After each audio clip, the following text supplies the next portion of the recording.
Yeah, it's a good question. So I think generative AI in specific, it's mainly used whenever there is need for text creation, image creation, and so on and so forth.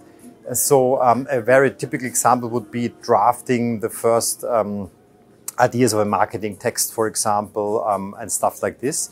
I think in general, the most common example of an AI that is used quite widespread are the speech models that you see in solutions like Alexa, Siri, and the like, where we already interact with AIs a lot. Sometimes without noticing, but that's what the most common thing is. And the quality of this evolved a lot. So coming back to the second question, I think the quality and the accuracy of these models were just immensely getting better over the last years. And there are quite some few examples, especially when it comes to images, where just a year ago, there were images that you could hardly recognize as what it should be. And now you really get photorealistic outputs, which is great also for product placement and stuff like this. Thank you.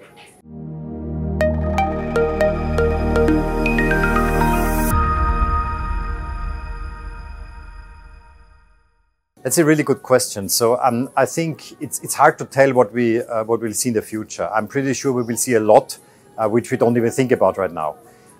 What we'll definitely see is even better language models, even better accuracy, predictive capabilities, and so on and so forth. And the drawbacks are quite clear.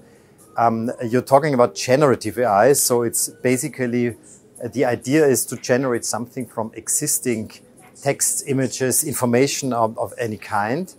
So the drawbacks are the questions of who actually owns this. So there's an ongoing debate on intellectual property, but also what is actually the new thing behind this. It's a lot of bringing old information into a new format, into new combinations.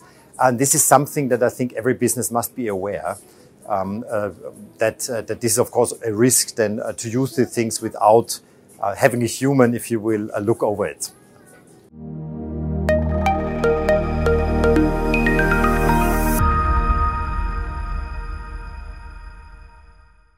That's a hard question because as the technology behind is basically a deep learning algorithms, it's not necessarily what we call explainable AI, so that you really know what's behind it.